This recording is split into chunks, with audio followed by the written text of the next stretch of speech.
Mr. Silent Channel. Please don't skip the ads, at paki-like naman, share at subscribe mo na rin, salamat. Kabanata 2851. Pinaikot ni Gigi ang kanyang itim na mga mata at sinabing, Brother Bew, sigurado ka ba talaga na si Brother Yao ay pinatay ng Sword God? Kung siya mismo ang umamin, maaari ba itong peke? Not to mention na hawak niya ang Great Demon Ye Junyang. Dapat patayin ang Jade Talisman sa ulo. Ye Junyang. Nagbago ang ekspresyon ni Gigi He, talagang hindi patay ang Diablo. Makakaligtas ba siya ng 8 iyan? Ngayon ay pangalawa na ang lahat. Makatakas ba tayo? Kailangan muna nating patayin ang kontrabida na ito. Maghiganti. Yao Jonggu. Kung hindi, ito ay isang kalamidad na panatilihin. Si Zhuang Biu ay mukhang matuwid. Sa pagkakasabi niyan, ngunit hindi ko narinig na mayroon kang iba pang ebidensya na magpapatunay na si Brother Yao ay pinatay ng Diyos ng Espada. Kinindata ni Gigi He si Ye Fan, ganun ba? Sword God. Hindi dapat. Hindi ko maipaliwanag, aminin mo lang kapag galit ka. Tumawa si Ye Fan sa loob-loob, at sigurado, ang Qinglong Realm, na siya ring Shenlang Clan, ay wala sa parehong isip. Ang Gigi He na ito ay halatang ayaw makialam sa bagay na ito, ngunit napilitan lang na sumama. Kung aamin ka, aminin mo, mahinang sabi ni Ye Fan.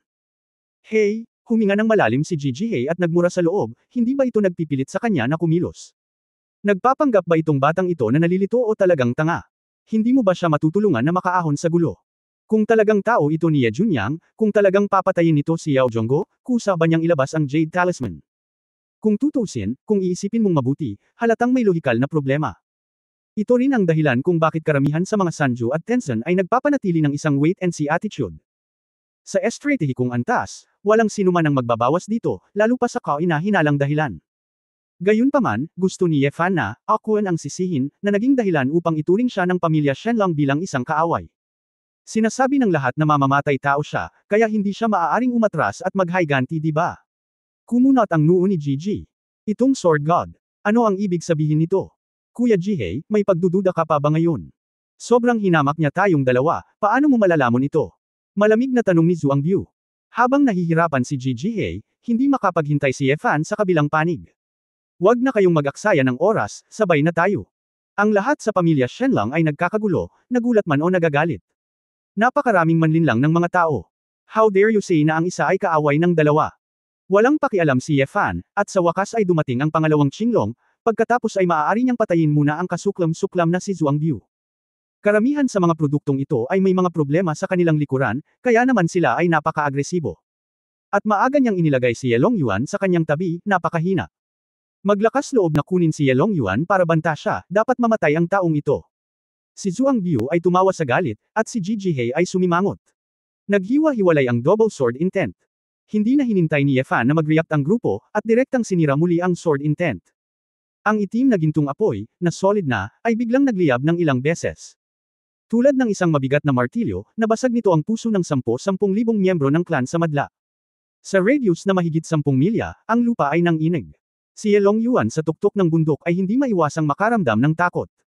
Hindi siya makapaniwala na ang lakas ni Ye Fan ay umabot sa antas na ito. Kung nalaman nila na mayroon pa ring quadruple disintegration si Ye Fan, hindi nila alam kung ano ang kanilang mararamdaman. Hindi maganda. Hindi niya ginamit ang lahat ng kanyang lakas. Kuya Jihei, huwag mataranta, hindi kami natatakot na magsanib puwersa. Sa sandaling ito, ibinuko ni Ye Fan ang mga pakpak ng Dragon Scale Sword sa likod ng kanyang likuran, at ang kanyang figure ay kasing bilis ng isang itim na bulalakaw, na sumusugod sa kanila. Kung nagkataon, sina Zhuang Biu at Gigi He ay likas na naisip na hadlangan muna ang opens iba ni Ye Fan. Bijan Bingquan. Ang dalawang makapangyarihang Asher Dragons ang naglabas ng Xuanbing trick ng sabay. Malamig at mahamag ang tanawin, parang kuwebo ng yelo. Ang marahas na alon ng mahiwagang yelo, patong-patong, ay lumundag na parang rumaragas ang alon, sinusubukang lunurin si Ye Fan ng direkta at lampasan ito. Sa mga mata ni Ye Fan, sa likod ng itim na gintong apoy, may bakas ng kabaliwan. Sa oras na ito, ang kanyang triple disintegration, at ang kanyang double sword intent ay nagkawatak-watak. Ang energy level ng sword intent ay nalampasan ng cultivation ng dalawa pa. Ano ang dapat ikatakot sa ganitong antas ng mahiwagang yelo? Sword God Overlord. Ang layunin ng espada ay nabawi sa katawan, at ang bilis ng katawan ay tumaas muli ng husto. Ang itim na higanting espada ay iniligpit at pinalitan ng dalawang magaan na lumilipad na espada. May mga espada sa magkabilang kamay, tulad ng Mercury na bumubuhos sa lupa, nagsimulang maglasla si Ye Fan. Ang dalawang espada ay parang dalawang buhawi, at ang mga espada ay nagliliyab kapag sumugod sila sa sobrang bilis. Walang sobra, tadteren lang lahat ng paraan. 10,000 clansmen ang nakakita sa malayo. Ang umaalon na Ice Spring ay talagang nahahati sa dalawa. Ang layunin ng espada na sirain ang bulok at bulok, pilit na binasag ng isang butas. Ang dalawang malaki at tatlong kalamidad ng Qinglong ay sabay na inilabas, ngunit hindi sila kasing bangis ng firepower ni Ye Fan. Sinasabing dinaig ng tubig ang apoy, ngunit ang apoy ay nagngangalit kaya ang tubig ay sumangga. Anong halimaw? Nang makitang parang demonyo si Ye Fan, gusto niyang lumunin sila. Nanlaki ang mga mata ni Gigi He, at walang sabi-sabi, direktang tinulak niya si Zhuang Biu. Maghiwa-hiwalay. Hatiin muna, ngunit huwag mahak hanggang mamatay ng magkasama. Si Zhuang Biu ay hindi tanga, iniisip na ito ay talagang mapanganib, at mabilis na humanap ng papalit dito. Ngunit nang makita ni Ye Fan si Zhuang Biu na lumilipad sa isang tabi, tumalikod siya at naghagis ng lumilipad na espada. Don Chenxing. Naramdaman ni Zhuang Biu ang layunin ng pagpatay mula sa likuran, at umiwas ang isang Thunder Dragon na si Zhu Ying. Gayunpaman, alam ni Ye Fan na maiiwasan niya ito, at sumunod si Jian Wuyulong. Matapos mahulaan ang tamang posisyon, inilabas ni Ye Fan ang isa pang espada pagkatapos isara ang distansya. Yan Mie Embers. Si Zhuang Biu ay hindi makatakas sa pagkakataong ito, at sumigaw. Gitling. Ang isang paa ay pinutol ni Ye Fan. Sa kalagitnaan ng hangin, ang mga binti ay nasunog sa pamamagitan ng Sword Intent Flame. Diyos ko! Nasa kabilang side si Gigi He, sa pagbabalik tanaw sa eksenang ito, mapatla ang mukha niya. Ang biglaang pagputok ni Ye Fan ng Double Sword Intent ay nagkawatak-watek, na ikinabigla nila. Ang kapangyarihang ito, malinaw na ang kapangyarihan ng labanan ay nanag sa kanila. Tiniis ni Zhuang Biu ang sakit ng putol na binti, puwersahang tumalikod, at kasama ang isang dumadagandong na anino ng dragon, tumakas patungo sa mataong lugar. Mapatla ang kanyang mukha, at wala na siyang balak na makipag-away pa. Ang walang kapantay na layunin ng espada na nakakabit sa kanyang binti ay nagpahirap sa kanyang mabilis na gumaling. Gusto ko lang makahanap ng papalit sa kanya sa lalong madaling panahon para maharangan niya ang pagtugis ni Ye Fan. Protektahan ang matandang Zhuang. Malakas na sumigaw si Feng Yuzi nang makita ito. Nanguna sa paglulunsad ng Shenlong Secret Technique ang mga elder na handang-handa. Shenlong Blood Pact Great Array. Nakita ko ang isang gintong pulang kinang na pinakawalan mula sa lahat at natipon sa hangin. Si Zhuang Biu ay mukhang tuwang-tuwa at pumasok sa magaan na kurtinang ito. Walang pakialam si Ye Fan, bagamat hindi pa niya nakita ang malaking pormasayo na ito, nilaslas niya muna ito ng espada. Walang kapantay, sheer. Ang itim na gintong crescent blade ay lumipad mula sa langit. Si Zhuang Biu ay nasugatan sa oras na ito at ginamit ang Thunder Dragon's Shadow ng 2 beses na sunod-sunod, imposibleng maiwasan ito. Naramdaman ni Zhuang Biu ang pamimilit ng nakakatakot na layunin ng espada sa likod niya na tila pumupunit sa espasyo, at ang buong katawan niya ay nanginginig sa takot. Dahil sa takot sa kamatayan, nasira ang kanyang gwapong mukha. Bang! Tumama ang itim na talam sa ginintuang pulang kalasag, na umaalingaw ng mga alon. Hindi nagtagal, nangyari ang isang eksena na ikinagulat ni Ye Fan. Ang kalasag na ito ay talagang ikinakalat ang kanyang layunin sa espada hanggang sa ito ay hamina at maubos. Nakablock. Ha. Lumingon si Zhuang Biu at nakita ang eksenang ito, at hindi niya maiwasang matuwa. Sword God. Sa tingin mo ba ay magagawa mo ang lahat ng gusto mo? Ang Shenlong Blood Pact Formation ay ang number 1 defense formation ng Shenlong Clan. Anumang pag-atake ay malulutas sa pamamagitan ng kapangyarihan ng Shenlong Bloodline. Kahit na ito ay isang madiskarteng powerhouse. Gaano man kalakas ang opens iba, hanggat mayroon tayong sapat na mga angkan, hindi tayo matatakot. Sa oras na ito, 10,000 Shenlong clansmen na sumunod sa isa't isa sa eksena ay hinimok ang kanilang mga Dragon Soul na palakasin ang Blood Pact. Pinuprotektahan silang lahat ng gintong pulang kalasag na parang kuta sa kalangitan. Hindi ka taka-taka, kailangan mong itaas ang iyong mga braso at sumigaw bago ka dumating, upang ang lahat ay sumunod. Medyo nag-iisip, nginisya ni Ye Fan. Ngumiti si Feng Yuzi at sinabing, Senior Sword God, patay na si Yao Lao, kung mamamatay muli si Zhuang Lao, masyadong mawawala ang aming Shenlong Clan. Ano? Sinabi ni Elder Gigi He na ngayon lang ay may katuturan. Bakit hindi tayo magtigil ngayon at hayaan tayong mag-imbestiga pa? Tama yan. Ang hangin ay gustong huminto. Tama ka. Sa tingin ko rin. Si Gigi He ay abala sa pag-echo sa malayo, ngunit hindi siya naglakas loob na lumapit. Mob. 4 na salita lang ang sinabi ni Ye Fan. Agad na natahimik muli ang 10,000 tao sa eksena. Ang Diyos ng espada na ito. Hindi ka tanggap-tanggap. Napakayabang. Zhuang Biu, dapat kang mamatay ngayon. Malamig na sabi ni Ye Fan, muling tinawag ang simula. Nang makitang kikilos na muli si Ye Fan, si Zhuang Biu ay tumingin ng masama. Kahit na malakas ang sword intent mo, gaya ng nakita mo ngayon, hindi mo masisira ang blood pact ng Shenlong clan natin. Ngayon na libu-libong tao ang nagtutulungan, gaano ka ba katatag? Mahinahong sinabi ni Zhuang Biu, maaari kitang bigyan ng pagkakataon na maimbestigahan, iwanan ang espada at makipagpayapaan. Kung hindi, maghintay ng ilan pang mga strategic expert mula sa aming clan, mapapahamak ka. Ngayon lang, umaasa lang sa 12-dosenang matatanda at daan-daang clansmen, hinaranggan nila ang pag-atake. Ngayong pinagpala ng 10,000 tao ang kasunduan sa dugo, natural na mas matatag na nakaupo si Zhuang Biu sa Daoyute. Sinimulan niyang tanggalin ang layunin ng espada mula sa sugat sa kanyang binti ng may kapayapaan ng isip, at nabawi ang kanyang pisikal na katawan. Sword God. I think it's better, bakit kailangan mong maging kaaway ng buong clan natin? Mayroong libu-libong mga tao dito, hindi isang grupo ng mga bata, 12-dosenang mga tao sa bukas na mundo. Napakataas na kalidad ng Dragon Blood Pact, ikaw na ngayon. Isang panunuya ang lumitaw sa sulok ng bibig ni Ye Fan. Ang taong gusto kong patayin ay hindi mabubuhay. Bago siya matapos magsalita, nakabuhol ang mga braso ni Ye Fan, at bihira niyang hawakan si Taichu gamit ang dalawang kamay. Sa oras na ito, si Zhuang Biu, na naroon pa rin para sa pagpapagaling, ay isang buhay na target. Pagbabayaran niya ang lahat sa kanyang katangahan. Walang kapantay. Sheer, ika-10 antas. Pinutol ni Ye Fan ang espada ng buong lakas. Ang Black Gold Sword Intent Crescent Moon ay tila pinukaw ang langit at ang lupa, na nagdulot ng isang buhawi sa kalangitan. Ang ika-10 layer ay pinakawalan at naghiwa-hiwalay, at ito ay biglang nakompres sa gasuklay na ito. Nangangailangan ito ng napakalakas na kontrol. Kung hindi pumasok si Ye Fan sa banal na katawan at hinawakan ang espada sa magkabilang kamay, imposibleng gawin ito sa ilalim ng triple disintegration. Pabirong sinabi ni Zhuang Biu, ang mga lumang panlilinlang ay paulit-ulit, at nagdudulot sila ng kahihiyan sa kanilang sarili. Sa sandaling matapos siyang magsalita, nakita niya na ang sheer sword intent ay hindi mabilis na kumalat pagkatapos matamaan ang gintong pulang kalasag. Maraming tao ang nataranta. Ngunit sa lalong madaling panahon, isang puwersang yumanig sa kaluluwa ng dragon ng lahat at tumusok sa puso ng lahat, na nagpabago sa mga mukha ng 10,000 miyembro ng Shenlong clan sa eksena. Puff puff. Libu-libong tao ang nagsimulang samukan ng dugo. Magsimulang sumigaw. Pinsala sa puso. Dragon Soul Shake. Keng keng keng. Sa itaas ng Shenlong Blood Pact Great Array, tila may tunog ng pagkabasag ng mga kabibi. Bawat tunog ng pagkabasag ay nadudurog ang puso ng libu-libong tao. Howing, ang mga itim na ripple ay patuloy na kumalat, at halata na ang mahusay na pormasayon ay kumakalat ng layunin ng espada, ngunit hindi nito ganap na mapigilan.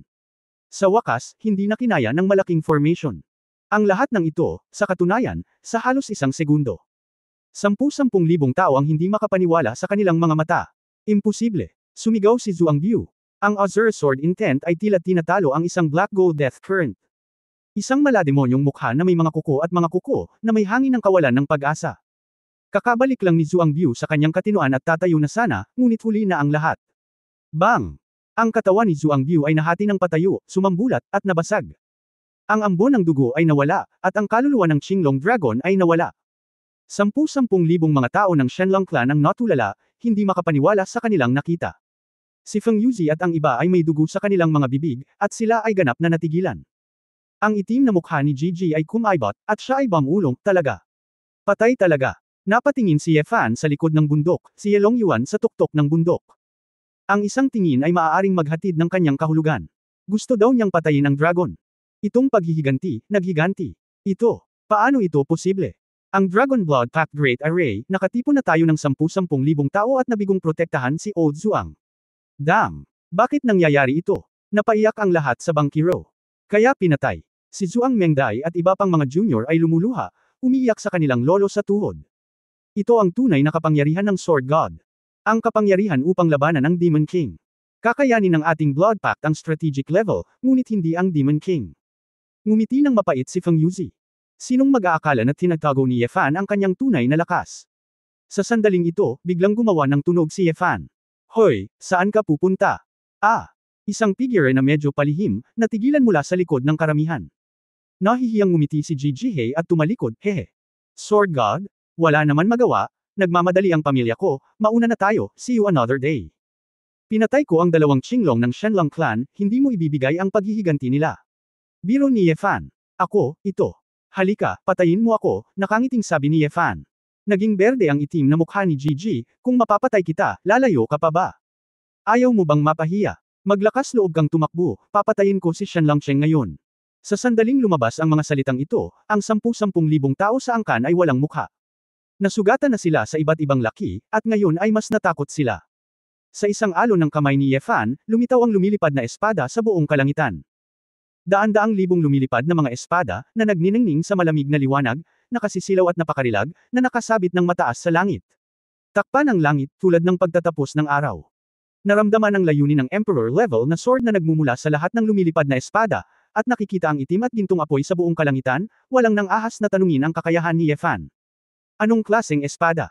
Paano ka makakapag-utos ng napakarami? Mga espada. Ito. Matatawag pa ba itong swordsmanship? Diyos ng espada. Ay isang espadang demonyo. Nanginginig. Tumingin si Zhuang Mengdai kay Yefan na may komplikadong mga mata. Noong una ay pagsamba at pag-uusisa, ngunit ngayon, may puot at kalituhan. Hindi naman siya mukhang kontrabida, pero bakit niya nagawa ang ganoong bagay? Magsabi ng ganyan. Naging solemn na din ang mukha ni Gigi He. Sword God, alam mo bang kasama ako sa Clan Alliance, ano ang tawag nila sa akin sa likod ko? Kabanata 2853 kayo na. Hindi interesado, sabi ni Yefan. Jiron, natatawa si Gigi He sa sarili. Sumimangot si Yefan. Marami sa 10,000 tao sa pinangyarihan ay nagpakita ng kakaibang mga ekspresyon. Malinaw, alam ito ng lahat, at maraming tao ang tumawag nito sa likuran nila. Mahilig akong maglaro ng chess mula pa noong bata ako. Ako ay mahiyain, takot sa sakit, at mas takot sa kamatayan. Pinangalanan ako ng tatay ko na Zihei, dahil sa square and round game, ang may hawak na itim ang first mover. Umaasa ang aking ama na sa aking buhay, maaari akong magpatuloy sa lahat at maging pinuno ng pamilyang Shenlong. Gayunpaman, gumamit ako ng first move sa ibang lugar. Sa tuwing nakakaharap ng gulo, lagi siyang nauuna, at kapag nakatagpo siya ng malakas na kalaban, umiiwas din muna siya sa labanan, kaya tinawag na Iji Pao Pao.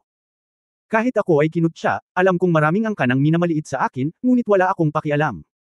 Hindi ko intensyon na maging Azure Dragon Realm, at hindi rin ako interesadong maging Haizi ng clan.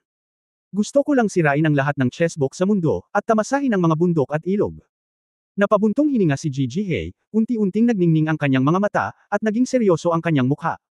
Gayunpaman, kung kailangan mo talagang laruin ang huling laro ng iyong buhay, kung gayon ito ay magiging isang magandang laro na laruin laban sa Emperador level na Escrimador. Bahagyang naningkit ang mga mata ni Yefan, may trump card ba ang taong ito? Gustong huminto ng hangin, gawin mo ang dapat mong gawin, baka hindi ko na mapigilan ng matagal. Naghintay si Feng Yuzi para sa isang grupo ng mga matatanda, at sa oras na ito sila ay namangha. Oo, kung gayon, guguluhin ko si Elder G. Gustong tumigil ni Feng sa pagsasalita, at agad na nagpadala ng voice transmission sa lahat ng clansmen sa pinangyarihan upang maghiwa-hiwalay sa lalong madaling panahon. Kung sakaling gusto talaga ni Yefan na patayin ang lungsod, ang pinakamahusay nilang solusyon ay ang kumalat. Ang Shenlong Cheng ay isang walang laman na lungsod, at hindi pa huli ang lahat para bumalik kapag ang mga clanmaster ay dumating upang maupo sa bayan. Hindi nilayo ni Yefan na talagang patayin ang lungsod, ngunit pinilit si Gigi He na manatili at labanan siya. Nang makita ang 10,000 tao na nagkahiwa-hiwalay, tahimik pa rin ito. Kung hindi, maaari na lang siyang lumabas gamit ang isang espada at pumatay ng maraming tao, na talagang mahirap. Nang makita ito, tahimik na sumulyap si Yelong Yuan kay Yefan, pagkatapos ay tumalikod at tumalon mula sa bangin, nawala. Umalangaw-ngaw ang hangin sa bundok. Bughaw na langit. Magkaharap sina Yefan at Gigi He mula sa malayo. Sword God, ngayong nagkahiwa-hiwalay na ang lahat, hayaan mo akong tanungin ka muli, bakit mo nasabi na si Yao Zhongguo ang napatay mo? Mas seryoso si Gigi He sa pagkakataong ito. Kung matalo mo ako, sasabihin ko sa iyo.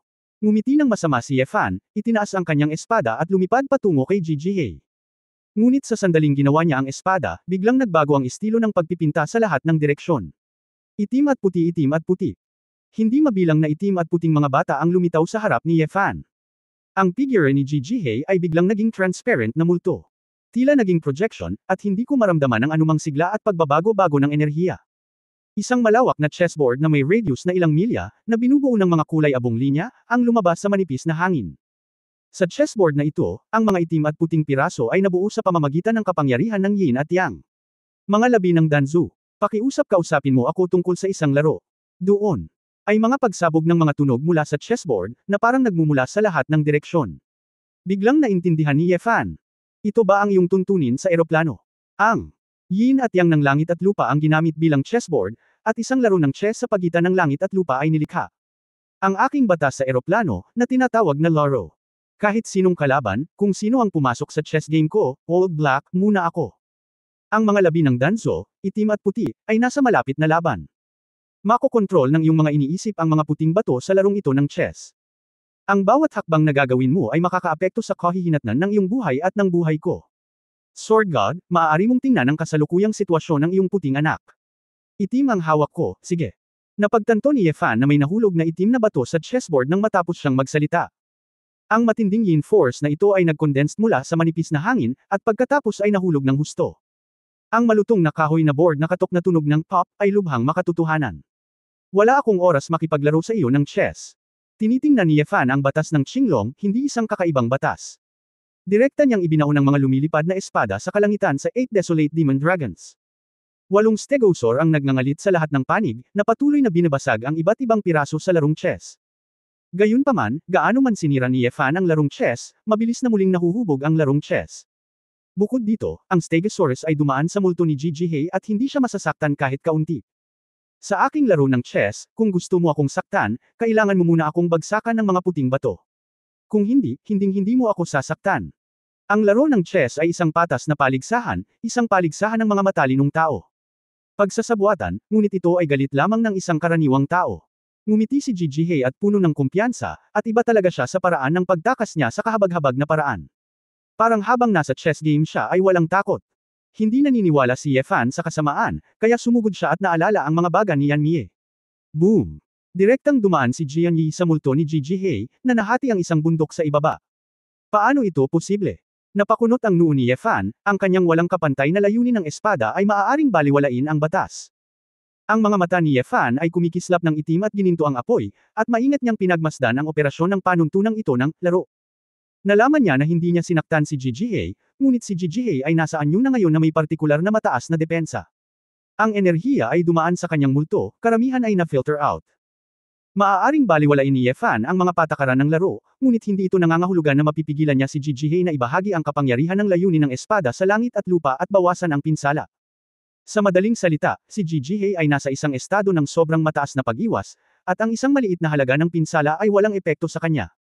Dahil sa rate ng pag-iwas na ito, gumamit si Yefan ng isang dosenang mga layer ng disintegration, ngunit magkakaroon ito ng kaunting epekto. Ang kakayahan at tibay ng pagbawi ni Qinglong ay hindi biro. Ang punto ay, ang ganitong paraan ng pag-atake sa lahat ng oras ay walang silbi kay Yefan, hindi niya makita ang mga kakayahan ng Qinglong bloodline. Sword God, time is limited, it's your turn. Itinuro ni Gigi ang mid-air, isang sinaunang aparato na gawa sa yin at yang, isang makatutuhanang water drop timing device. Kung ayaw mong makipaglaro sa akin ng chess, then please leave.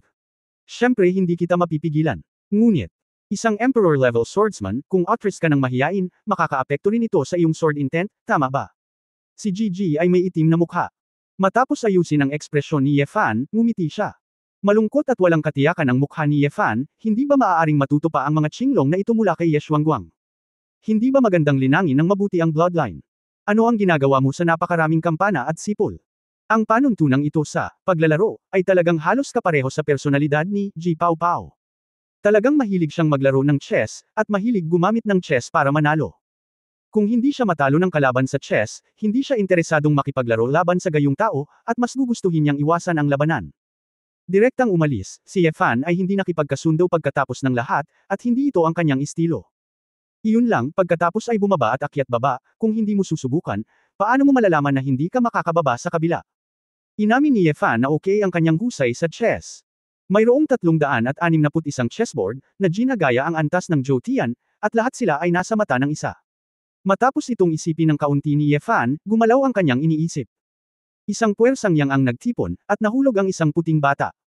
Kabanata 2854 Chess. Oh, mukhang magaling din sa chess si Sword God. Medyo masaya si Gigi. Bilasan mo. Huwag kang magsalita ng walang kaparirikon. Gusto lang ni Yefan na matapos ito ng mabilis. Huwag kang mag-alala, kung ayaw mong maghintay, maaari kang umalis sa larong ito, nakangiting sabi ni Gigi. Gustong-gusto ni Yefan na kunin ang kalokohang ito, alam niyang ayaw niyang umalis ng ganito, kaya sinadya niyang ipagpaliban ang oras. Nais ni Gigi na mag-antala ng kaunti, maghintay ng mga reinforcements, at kasabay nito ay hayaan ang mga tao ng Shenlong City na lumikas ng mas malayo. Nang ipakita ng timer na malapit na ang oras, ibinaba ni Gigi si Kuroko. Si Yefan ay napakabilis, at pagkatapos ng kaunting pag-iisip, ginawa niyang tanga ang kanyang sarili. 7 sunod-sunod na round. Hindi nagbago ang anyo ni Gigi, at napaka-ilusyon pa rin. Natagpuan ni Yefan na ang kanyang sariling puting anak ay tila masama. Unti-unting lumiliit ang lugar na inookupahan ng sariling puting anak. Alam ba ng Sword God na ang mga mandirigma ay nahahati din sa 9 na ranggo, biglang sabi ni Gigi. Hindi ako interesadong malaman, bilasan mo, naging naiinip si Yefan. Nakabighani, nakaupo sa harap ng mga mata, pagiging tiyak, tumatagos sa liblib, gumagamit ng karunungan, pagiging maliit, lakas sa pakikipaglaban, pagiging mangmang, at pagiging malamaya. Ito ang siyam na kaharian ng mga manlalaro. Katulad ng pagnanakaw sa Qinglong, ang bawat kaharian ay isang hadlang, at kapag mas marami kang pupuntahan, mas marami kang pupuntahan. Mas mabuti kaysa sa moat. Pinaikit ni Yefan ang kanyang mga mata, ano ang ibig sabihin ng bagay na ito? Ngayon lang, tinitingnan ang chess power ng Sword God, hindi talaga ito mahina, dominante at mabangis ang estilo niya sa chess, pero sa kasamaang palad ay medyo nababalisa siya. Gayunpaman, pagkatapos maalis ang emosyonal na panghihimasok, dapat din itong nasa larangan ng kapangyarihan sa pakikipaglaban, na tiyak na hindi madali. Iyong kagalang-galang na Diyos na espada, ang iyong puso, higit na mislan at matuwid kaysa sa kabastusan at kalupitan na iyong ipinakita. Kahit na hindi ka masyadong matalino, hindi ka rin tanga. Kahit hindi ka santo, hindi ka rin demonyo. Hindi ang pumatay kay Yao Zhongguo, at hindi rin talaga siya pupunta para patayin ang lungsod. Sa palagay ko ang Jade Anteng-Anteng ni Ye Junyang ay dapat na isang taong nag-frame sa iyo. Walang ekspresyong nagtanong si Yefan, kung gayon, anong klaseng gamer ka? Kulang lang sa talento, at unti-unti mong natalo ang kamahalan. Ngumiti si Gigi He at sinabing, si Dozy, Roryu, ay eksaktong sinabi mo. Hindi ka namumula, sabi ni Yefan. Biglang ngumiti ng kakaiba si Gigi He, ang dalawang daliri ay nasa estado ng mga clip, kontrolado mula sa malayo, at isang itim na butik ang nahulog. Isa ng mga puting spot ni Yefan ay kinain. Kasabay nito, ang teritoryo ni Yefan ay nawalan muli ng higit sa 10 mata. Heavenly Secret Dragon Crossbow. Talagang, biglang naglunsad ng pag-atake si Gigi He sa sandaling ito. Medyo pinaikli niya ang kapangyarihan ng langit, at umihip ang hangin. Nakakita ako ng daan-daang libong makalangit na machine dragon crossbow, at nagsimulang bumaril ng ligaw kay Yefan. Biglang nakaramdam ng hindi komportable si Yefan. Tama, sa napakalapit, mahirap iwasan, kaya nagpatawag na lang ako ng Stegosaurus para pigilan. Ang aking kasalukuyang lakas sa pakikipaglaban, makatuwiran na dapat kong madaling harangan ang Heavenly Secret Dragon Crossbow ni Gigi He. Gayunpaman, ang 8 Desolate Demon Dragon ni Yefan, ay talagang tinusok ng bughaw na langit na wind arrow, ng malakas. Bang bang bang. Ang Stegosaurus ay tinusok, at ang mga palaso ay papalapit kay Yefan. Hinawakan ni Yefan ang kanyang espada sa magkabilang kamay at pinutol ang mahigit 100 palaso ng magkasunod. Hindi. Paano naging mas malakas ang cultivation ni Gigi He? Maaaring ito ay Yefan nanliit ang kanyang mga mata, maaapektuhan ba ng kalidad ng larong chess ang lakas ng labanan? Tama, hindi ito itinago ni Gigi He, tutal, hindi naman niya ito metatago, sa isang laro, mas maraming mga mata ang nasasakop mo, mas tataas ang iyong lakas sa pakikipaglaban. Kung mas kaunti ang sakupin mo, hihina ang iyong lakas sa pakikipaglaban. Sword God. Gaano man kalakas ang layunin ng espada mo, kung hindi mo ako matalo sa larong ito ng chess, hindi mo ako matutulungan ng kalahating puntos. Sa kabaligtaran, kung nawala mo muli ang iyong bilang ng mga puntos, maaaring hindi mo mapigilan ang aking pag-atake. Bilasan mo. Ikaw na, kapag lumagpas ka sa time limit, maituturing kang sumuko sa round na ito. Tumingin si Yefan sa water drop timer sa tabi niya, nauubusan na siya ng oras, at nagmamadaling humakbang muli. Ang hakbang na ito, ngunit ito ay wala sa pamantayan, sabi ni Gigi He na may habag. Pagkatapos magsalita, bumaba ang isa pang itim na piraso at kinain ang isa pang piraso ng chess piece ni Yefan. Kinagat ni Yefan ang kanyang mga ngipin, at kung mangyari ang mga bagay na ganito, kahit na hindi siya nasa panganib, hindi niya matutulungan ang taong ito. Kahit na ang lakas ni Gigi He ay patuloy na tumaas, maaari niyang paghigpitan ang kanyang mga aksyon. Bagamat sinabing magagamit ni Yefan ang kanyang sword intent para lumipat at umalis dito, paano siya makakasundo? Sword God, ikaw na naman, mukhang masaya si Gigi He. Bakit hindi ka naglunsad ng pag-atake sa pagkakataong ito? Tanong ni Yefan. Hindi pa ako nag-improve ngayon. Kapag na-occupy ko pa ang ilang puntos, mas masasaktan ka ng kaunti, pag-amin ni Gigi He. Nagbabago ba ito? Mabilis na bumaling ang isip ni Yefan. Kung ito ay magpapatuloy, kung ang iyong chess ay hindi kasing husay ng iyong kalaban, tiyak na mahuhulog ka sa isang ganap na kawalan. Halos imposibleng talunin siya, at hindi siya isang chess player. Ngunit, maaaring ito ay magagawa. Hindi nagbago ang mukha ni Yefan, pinagmasdan niyang mabuti ang sitwasyon, at pagkatapos ay nagpatuloy. Bahagyang natarante si Gigi He nang makita niya ang dinadaanan ni Yefan. Napakawalang tiyaga. Bumaba ka. Tumigil ka sa pagsasalita ng kalokohan. Malamig na sabi ni Yefan. Nagkibit balikat si Gigi He. Kayong dalawa dumating at umalis. Pagkatapos ng isa pang 3 round, nagbago ang ekspresyon ni Gigi He. Ikaw ay hindi magaling. Nagpakita ng masamang ngiti si Yefan sa kanyang mukha. Naghulog siya ng puting bato sa isang blankong lugar kung saan walang gaanong labanan. Sa isang iglap, ang 3 piraso ni Yefan, sa unang tingin, ay nakontrol ang isang malaking bilang ng mga piraso. Bagaman, ito ay pansamantala lamang, dahil ito ay napaka-unstable, tulad ng isang walang laman na lungsod. Bukod dito, nasayang ni Yefan ang 3 hakbang at nawalan ng pag-asa sa huling tagumpay. Kaya lang, walang planong manalo si Yefan. Tama na. Isang pagkakataon lang ay sapat na. Hinawakan ni Yefan si Taicho at lumipad patungo kay Jijihei.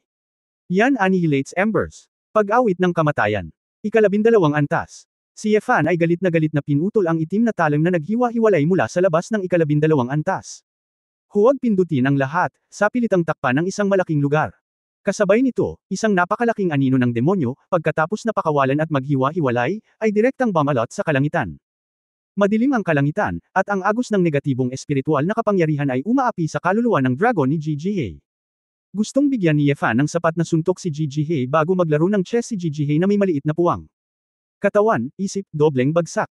Sa sandaling ito, sa unang pagkakataon, nalampasan ng teritoryo ni Baizi ang teritoryo ng Heizi sa medyo malaking margin. Ngunit kapag itim na si Ji, sa walang laman na lungsod na iyon, ang susunod na itim na lugar, ang maling kalamangan ni Yefan, ay liliit ng husto. Gayunpaman, hanggat hindi pa nagagawa ni Jijihei ang hakbang na iyon, siya ay nasa pinakamahina na yugto. Sa sandaling ito, medyo mahina ang pag-iwas at depensa ni Jijihei. Kung dati, 1/1000th lang ng damage ang mararanasan niya, then at this moment, 1% lang ang mararanasan niya sa maikling panahon. 1%. Para sa ibang mga monghe na kapareho ng antas, maaaring hindi pa rin ito epektibo. Pero iba si Yefan. Para sa napakalaking sword intent na nahiwalay mula sa 12 layer, sapat na itong kabagsikan. Ang susi ay biglang nagliyab si Yefan, na nagmadali kay Jijihei. Boom boom boom. Ang marahas na yan Mie Embers, tulad ng mga bahid ng itim at gintong kulog, ay sumabog sa lugar kung nasaan si Jijihei. Halos sinubukan ni Jijihei ang kanyang makakaya, at huli na para makakita pa, kaya pumunta siya sa walang laman na lungsod at nagtapon ng sunspot. Nahulog si Heizi, at muling bumalik ang sobrang lakas na pag-iwas ni Jijihei. Pero, paft, ubo-ubo. Nagsuka si Jiji ng dugo, at may mga butas ng dugo sa buong katawan niya. Sa sandaling iyon, nasaktan pa rin siya ng sword intent ni Yefan. Kung hindi lang 1% ang kanyang tiniis at malay na umiwas, ngayon pa lang ay lagot na siya. Gayunpaman, si Jijihei ay nasugatan din ng husto. Malapit na ang larong chess, halatang hindi na kayang mapanatili ng diwa ni Jijihei ang larong ito ng chess. 2-0 tanga. Iyon lang. Ngumiti ng masama si Yefan. Kabanata 2855 Ikaw ang bahala. Tinitigan ni Jijihei si Yefan na may inis na ekspresyon, tumutulo ang dugo mula sa kanyang noo. Malapit na siyang mag-collapse. Anong klaseng halimaw ito? Paano magiging posible na mailabas ang isang nakakatakot na trick sa antas ng enerhiya sa isang iglap? Hindi nakakagulat na kaya niyang makipagkumpetensya sa Demon King. Ngunit ang Demon King ay dapat gumamit ng kapangyarihan ng pananampalataya upang mamuo sandali. Ang ganitong uri ng instant ultra-high na pagsabog ay labag lamang sa batas ng langit at lampas sa sentido komun. Dahil lang, ikaw. Umiling muli si Jijihei sa kalagitnaan ng pangungusap. Kalimutan mo na, walang kwenta magdahilan, kapag natalo ka, talo ka. Bagamat ayaw ni Jijihei, alam din niya na ito ay isang tunay na kasanayan. Nakatayo, na may 1% layunin ng espada, siya ay malubhang nasugatan. Ang mga kasanayan ay hindi kasing husay ng mga tao, walang paraan. Tama ka, hindi mahina ang iyong mga batas, at maaaring hindi ka magagapi. Kung hindi mo ako nakilala, ang pangkalahatang antas ng diskarte ay hindi makakatulong sa iyo. Totoong sinabi ni Yefan. Sinamantala lang niya ang 2 batas ng wushuang at disintegration. Kung hindi mo nakikita na hindi ganap na iniiwasan ni Jijihei ang pinsala, hindi ka makakahanap ng paraan upang mabilis itong malutas. Hindi matatalo si Jijihei nang walang instant na pagsabog ng napakataas na pinsala. Lalong napagtanto ni Yefan na talagang may pagpigil sa pagitan ng mga batas, at walang ganap na lakas o kahinaan. Siyempre, makikita mo ang sarili mong mga batas na walang kapantay, at tiyak na matutularan mo ang ilang batas. Gayunpaman, may ilang mga batas na hindi mo maaaring baliwalain kahit na makita mo ang mga ito. Tulad ng panuntunang ito na, paglalaro, malinaw na alam niya ang prinsipyo, ngunit hindi niya agad mapapawalang bisa ang larong chess. Alam niya na ginagamit ni Jijihei ang kanyang paraan para maiwasan ang pinsala, ngunit kakailanganin ng maraming oras para makrak ito. Ang kagandahan ng panuntunan ng laro ay may takdang oras sa paglalaro ng chess. Kung hindi ka maglalaro ng chess, dehado ka, at hihina ang iyong combat power. Kung hindi ka huminto sa laro sa lahat ng oras, ikaw ay nasa panganib. Mas malakas siya kaysa kay Jijihei, kaya mahinahon niya itong harapin. Ngunit ano ang tungkol sa iba pang mga madiskarteng tier? Natatakot ako. Wala talaga itong magawa. Sa katunayan, kahit na may paraan si Yefan na basagin ang mga patakaran ng laro, hindi ito gagawin ng magdamag. Maliban kung si Gigi Hey ay nakipagtulungan sa kanya, naglaro ng 12-12 ng mga laro sa kanya, at hindi siya inatake, na nagbibigay sa kanya ng oras upang dahan-daang malaman ang kanyang mga kapintasan. Kung hindi, maaari lamang maglaro ng chess o retreat si Yefan. Ang mundo ng mga batas sa eroplano. Higit na iba-iba at hindi maarok kaysa sa mga batas sa enerhiya. Napabuntong hininga si Yefan na kung hindi siya nagmamadaling makapasok sa Qinglong, handa sana siyang matuto mula sa iba't ibang estratehikong powerhouse at magpasaya sa kanyang mga mata. Hindi mo ba ako papatayin? Ang mga itim na mata ni Gigi ay kainahinala, ang kanyang katawan ay lumulutang, at siya ay gumaling ng mabilis. Pag gumaling ka, awayin mo ulit ako. Ang mga mata ni Yefan ay kumaibot ng itim na apoy, na pinagmamasdan ng kapangyarihan ni Aoki sa katawan ni Gigi Hey. Pinapahiya mo ba ako? Gusto mo ulit akong talunin? Sword God? Hindi mo iniisip na ang parehong paraan ay gagana para sa akin, tama ba? May bahid din ng galit si Gigi Hey. Ngumiti si Yefan, syempre alam niya na isang beses lang magagamit ang pamamaraang ito. Dahil hindi nabibigyan ni Gigi Hey ng isa pang pagkakataon si Yefan, tiyak na mag-iingat siya. Kapag nalaman ni Gigi Hey na sinusubukan ni Yefan na manguna sa maikling panahon, tiyak na pipigilan niya ang mga palatandaan. Kahit si Gigi Hey ay maaaring manloko at magsimula sa isang chessbook na kapaki-pakinabang sa kanya. Maaari akong maghintay na gumaling ka, ngunit kailangan mong ipangako sa akin na gagamitin mo ang mga kasanayan ng dugong Qinglong sa halip na ang mga patakaran ng laro, sabi ni Yefan. Bakit? Nagtataka si Gigi Hey. Napakasimple nito, gusto kong matutunan kung paano maging isang asul na dragon, hindi ito itinago ni Yefan. Ito ang unang pagkakataon na narinig ko na ang Azure Dragon Realm ay maaaring masira sa pamamagitan lamang ng pagtingin dito. Hindi mo maaaring kunin ang Bloodline Realm bilang isang martial art move, tumawa si Gigi Hey. Si Yefan ay masyadong tamad na magpaliwanag, ang kanyang sariling walang kapantay na batas, ito ay mas mahusay na makilala ang mas kaunting mga tao. Teka, hindi ka seryoso ha? Natigilan si Gigi Hey. Ano sa tingin mo? Baliw. Kailangan mo akong pilitin na lumaban para dito. Okay lang na wag na kayong mag-away, I'll give you two choices, either, dalhin mo ako sa Dragon Palace. O, manatili sa akin sa lahat ng oras. Sa harap mo, gamitin ang lahat ng kakayahan ng Qinglong, sabi ni Yefan. Nang marinig ito ni Gigi Hey, pumikit siya.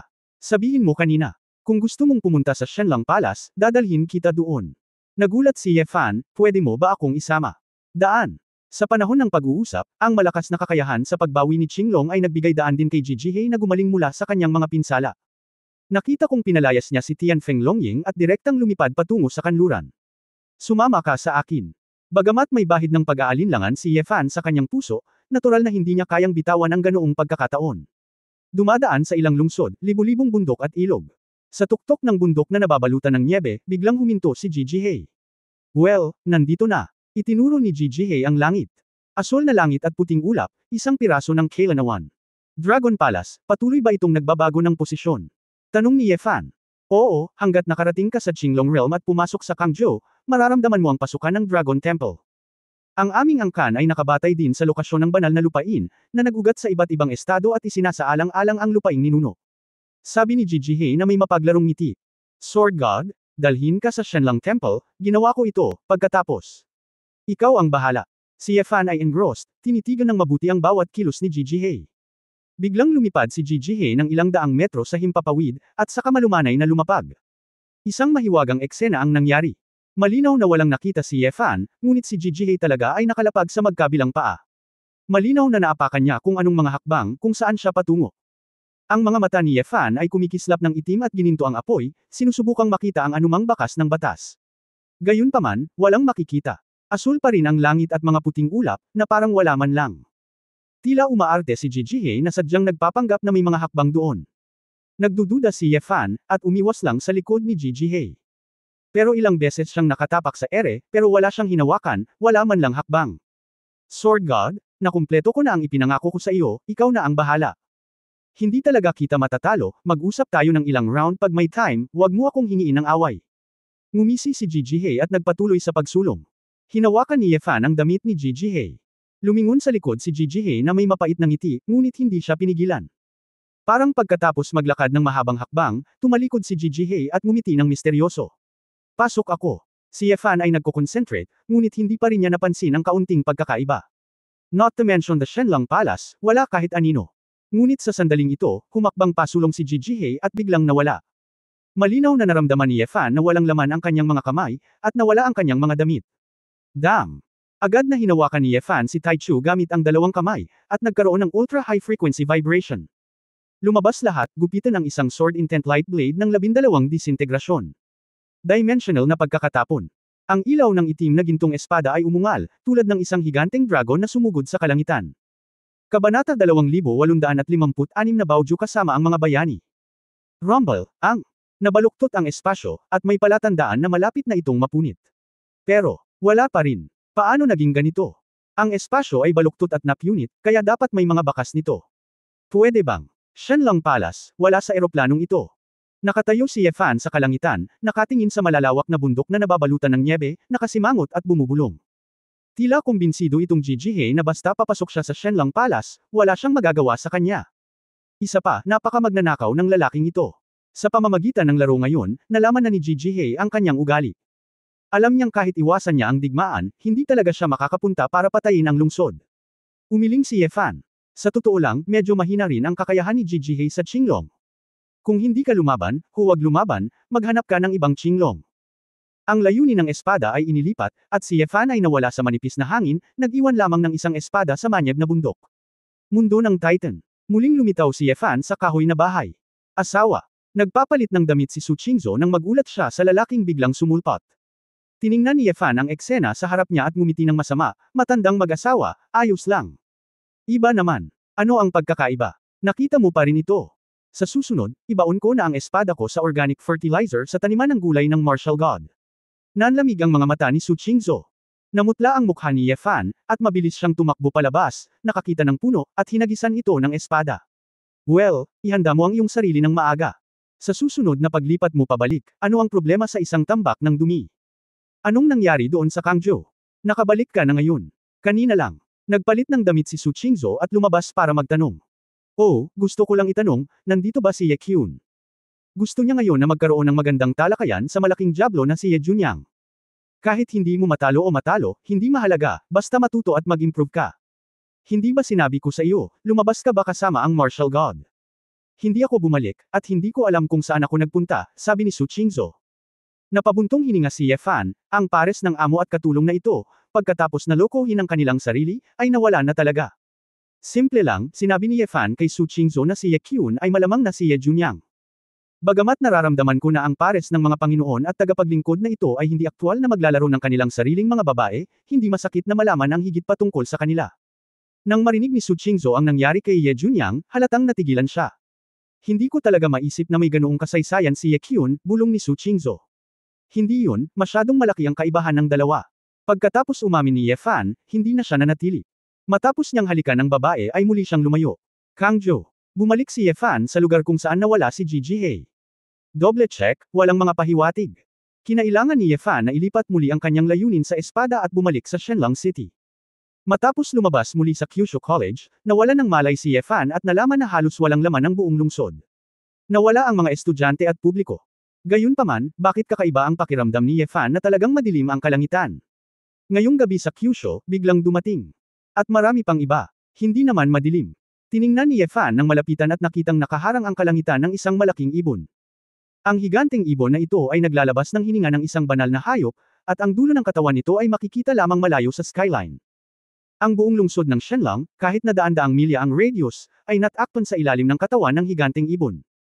Bukod kina Titan at Gretna, ito dapat ang pinakamalaking nilalang na nakita ni Ye Fan. May isda sa Binging, Kun ang pangalan. Napakalaki ng Kun, hindi ko alam kung ilang libong milya ito. Nagiging ibon, at ang pangalan ay Pang. Pwede bang? Ito si Kun Pang. Tulad ni Ye Fan habang bumubulong, isang boses ang bumaba mula sa langit. Tama, ito ang bundok ng hari, ang banal na hayop na si Kun Pang.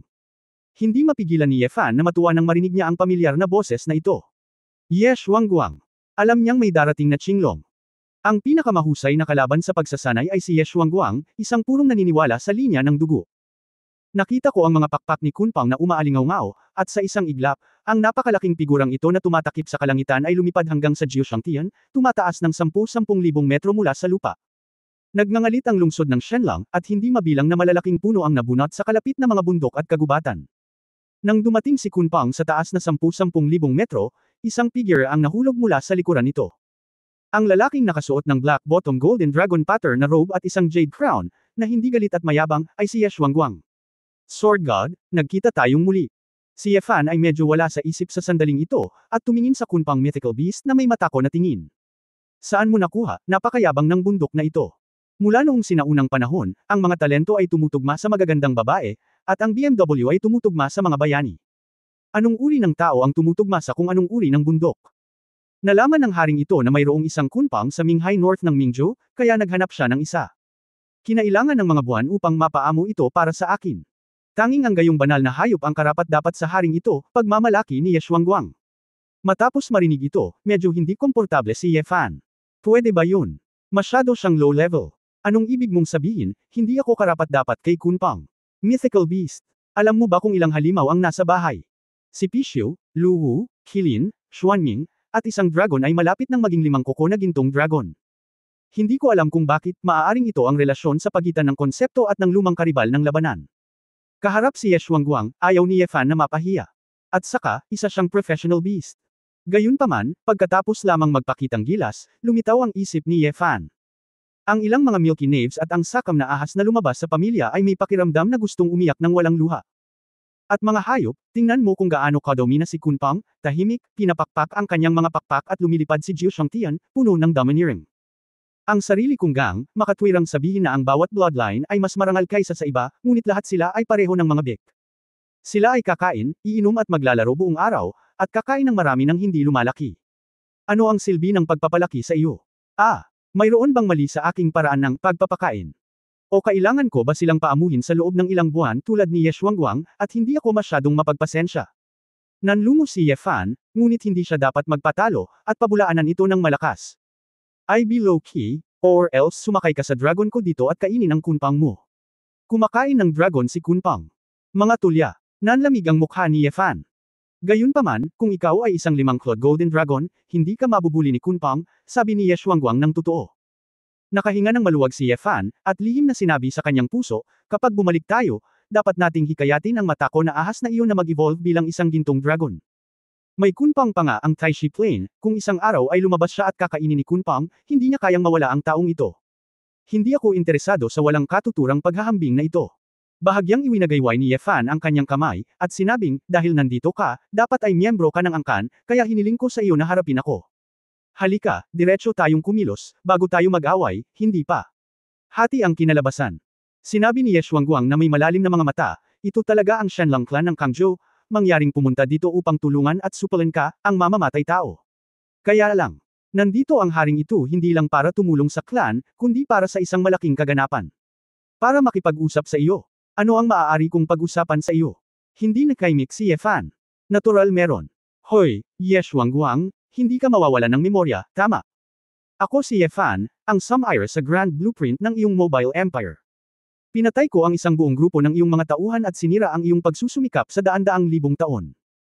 Mayroon akong malalim na galit sa dagat, sabihin mo sa akin ngayon, gusto mong pag-usapan ang mga bagay sa akin. Sinubukan ni Ye Fan na paalalahanan, na pinukaw ang puot ni Ye Xuanguang.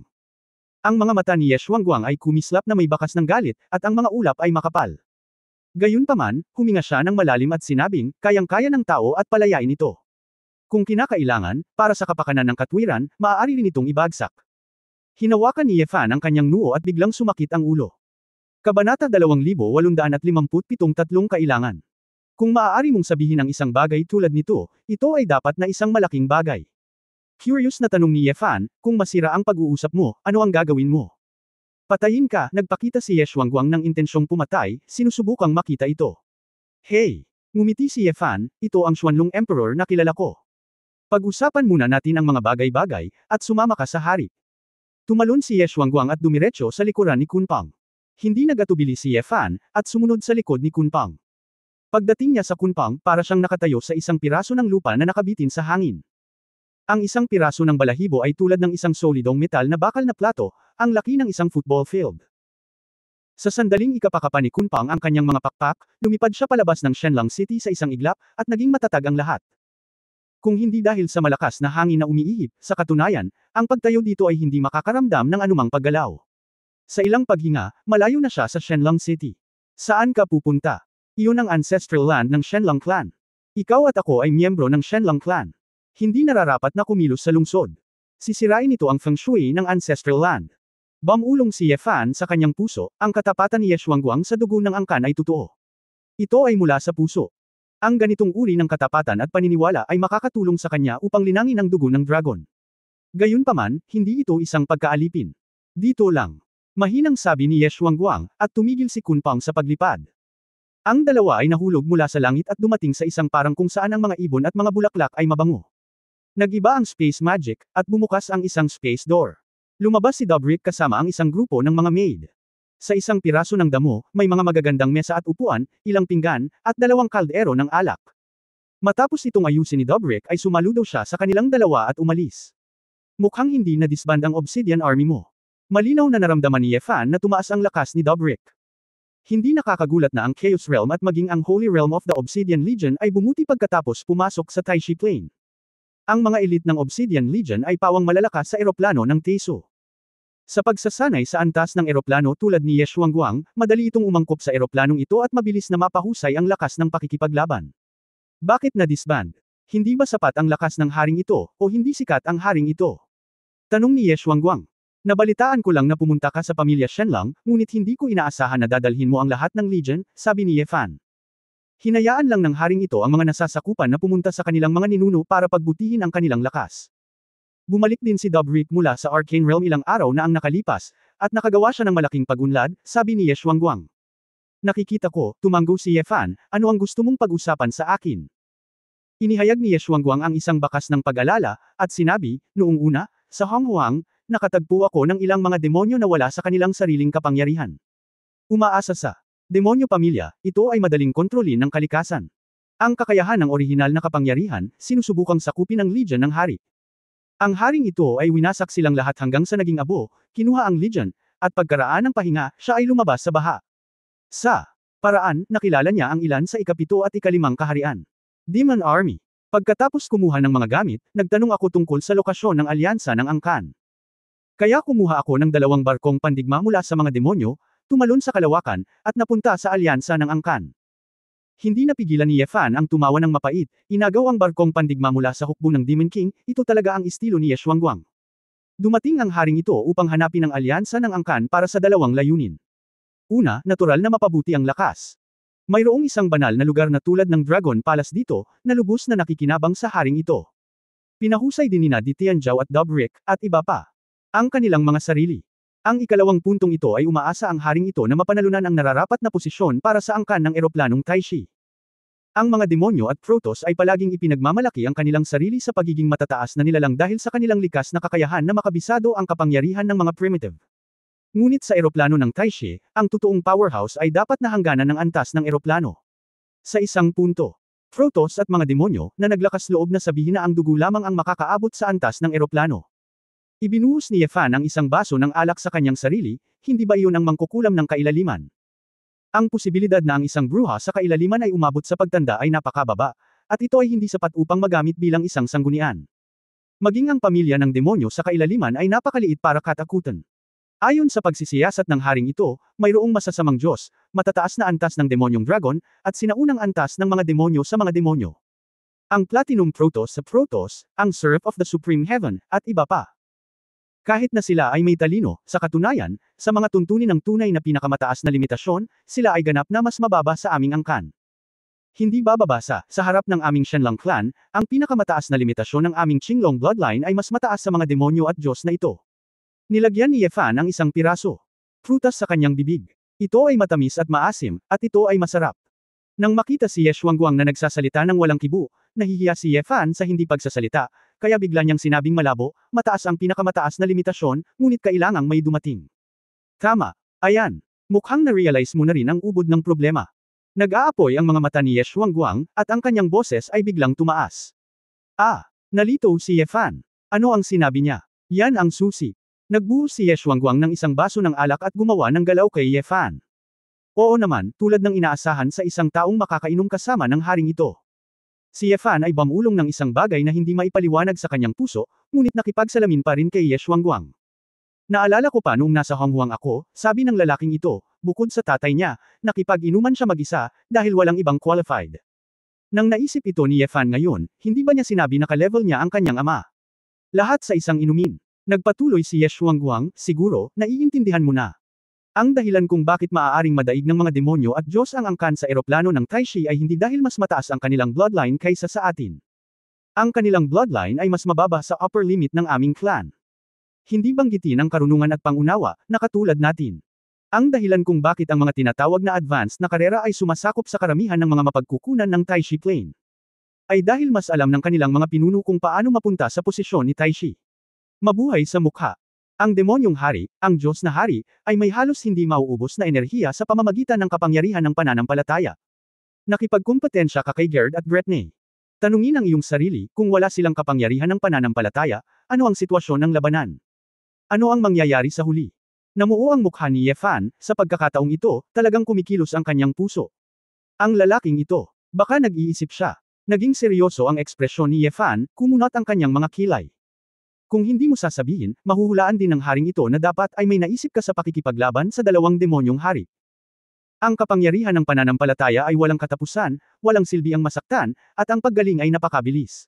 Kung ipaglalaban mo ito, ikaw ay matupok hanggang sa mamatay. Tama ba o hindi? Tanong ni Ye Shuangguang na may kalahating ngiti. Naglagay si Ye Fan ng isa pang prutas sa kanyang bibig na hindi nasisiyahan. Live watch ba ang lalaking ito? Huwag kayong magtaka, bagamat ang haring ito ay hindi kailanman lumaban sa hari ng demonyo, ngunit nakausap niya ang tatlong elit ng angkan. Ang dahilan kung bakit ang tatlong elit ay ang tatlong elit at maaaring tumayo mula sa antas ng eroplano ng clan, ay dahil nakipag-away silang lahat sa hari ng demonyo. Ang karanasan ng pakikipaglaban sa isa't isa ay maaaring makumbinsi ang 10 zun. Ano? Natigilan si Ye Fan, siguro nakipag-away silang tatlo sa Demon King. Kabanata 2858 ang plano ng emperador. Exactly, it's just, medyo nakakapanghinayang ang resulta. Nagpakita si Ye Shuangguang ng bakas ng hindi pagpayag. Nawala lahat. Hindi nagulat si Ye Fan. Si Senior Feng Xiaotian, na nakapunta sa Endless Sea at nakipaglaban kay Jerose, ay halos hindi maprotektahan ang kanyang sarili. Dahil nangyari ito sa Endless Sea, kabilang ito sa pribadong labanan nina Jerose at Senior Feng Xiaotian, at hindi ito kumalat. Si Xiao Qingshan at Emperor Ziggy ay minsang naligaw sa Silent Hill, upang makuha ang isang grupo ng mga elite na estudyante na lumabas para sa pagsasanay. Pagharap sa tamad na haring si Belfinger, ibinalik nila ang kalahati ng mga estudyante na 2-on-1 lang. Dapat alam mo na ang Belfinger ay iba kay Jerose. Si Jerose ay nasa walang katapusang dagat, at siya ay ganap na maihahambing kay Satanas. Alam ni Senior Feng Xiaotian na hindi siya mananalo, at wala siyang pakialam. Ngunit hindi umaasa si Belfinger sa heograpiya ng Silent Hill. Ang kalamangan ay katumbas ng isa laban sa dalawa sa isang patas na kapaligiran. Gayunpaman, nabigo pa ring manalo sina Xiao Qingshan at Emperor Ziggy. 12 ng elite clan disciples ang nakatulog sa Silent Hill magpakailanman. Ang bagay na ito, sa angka ng alyansa ay itinuturing na isang lihim na kasaysayan. Maliban sa 10, iilan lang ang nakakaalam nito. Ito ay dahil lang sa 2 sa 3 ay tiyak na nabigo na manalo sa ika-4 na hari ng demonyo 2-on-1. Sabi na secret daw. Gayunpaman, kung talagang magsisimula ang labanan sa antas ng Demon King, magiging mahirap para sa sinumang malapit na manood ng labanan. Ang mga taong nakakapanood ng labanan sa pangkalahatan ay hindi nagkakalat nito, kaya maraming mga labanan na nagaganap ng pribado ay talagang hindi kilala sa labas ng mundo. Nagpunta sina Xiao Qingshan at Dai Zigui sa Silent Hill para maghanap ng mga estudyante. Tapos pumunta si Feng Xiaotian sa Endless Sea para makipaglaban kay Jerose. Dahil maingat, tinanong ko si Senior Feng Xiaotian na makipag-usap sa isa't isa. Si Jerose at Senior Feng Xiaotian ay may magkatulad na interes, kaya mayroon silang ilang mga personal na kaibigan, kaya nag-sparring si Senior Feng Xiaotian para sa isang sesyon ng pagsasanay. Ito ay tiyak na dahil dito na hindi alam ng maraming tagalabas tungkol dito. Kung tutusin, ayaw nilang magkaroon ng masyadong epekto ang pribadong labanan na ito. Sabi ni Ye Shuangguang. Ibig sabihin, medyo nag-aalala si Jerose na hindi siya makakalaban ng sobra, kaya hanapin muna si Feng Xiaotian para mag-practice.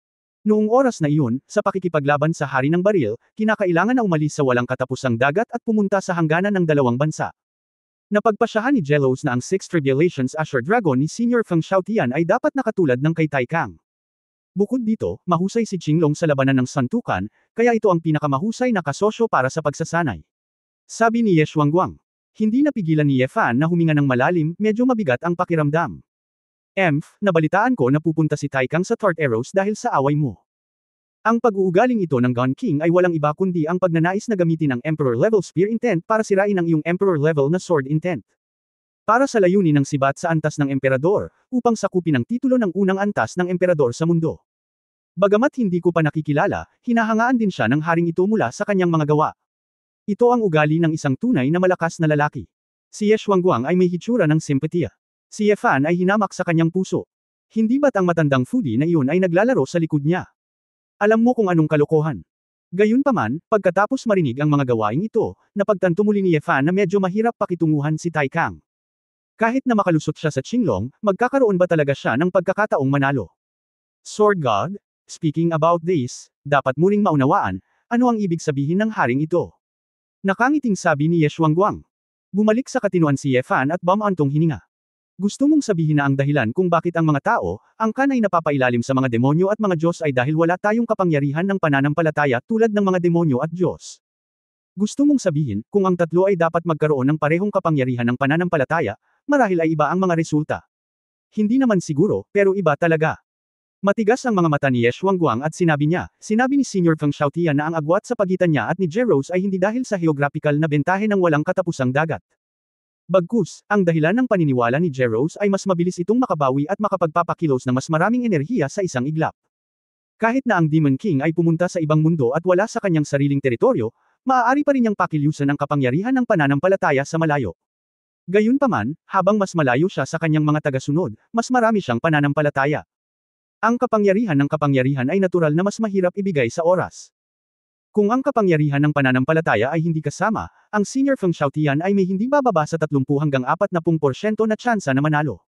Bakit ayaw ng Diablo na sumama sa isang ekspedisyon? Hindi ba madaling umalis sa kanilang sariling teritoryo? Dahil alam din nila ang kanilang mga pakinabang ito ay nakasalalay sa kapangyarihan ng pananampalataya. Ito ay nasa kanilang paghahari. Kaya, kailangan mong sabihin sa akin ngayon, binago mo ang plano ng paglipat ng imperyo sa plano ng angkan na nagpapahayag ng emperador. Hindi napigilan ni Ye Fan na matawa. Ye Xuanguang, ikaw ba ang emperador? Ang iyong libangan. Kung wala kang ambisyon sa iyong puso, paano ka magiging isang supreme powerhouse? Kung hindi mo hahanapin ang tugatog ng kendo, maaari mo ba talagang maunawaan ang layunin ng espada sa antas ng emperador? Agresibong tanong ni Ye Xuanguang. Natahimik si Ye Fan saglit, at medyo naging seryoso ang kanyang ekspresyon. Dahil alam mo rin na ang hinahanap ko ay ang rurok ng swordsmanship, kung gayon dapat mong maunawaan na hindi ako interesadong iproklama ang isang emperador sa isang angkan, ni wala akong interes na tulungan kang maging isang emperador. Ang problema ngayon, kahit naiintindihan mo ang emperor level na sword na ibig kong sabihin, hindi mo matatalo ang demonyong hari na nagtataglay ng kapangyarihan ng pananampalataya.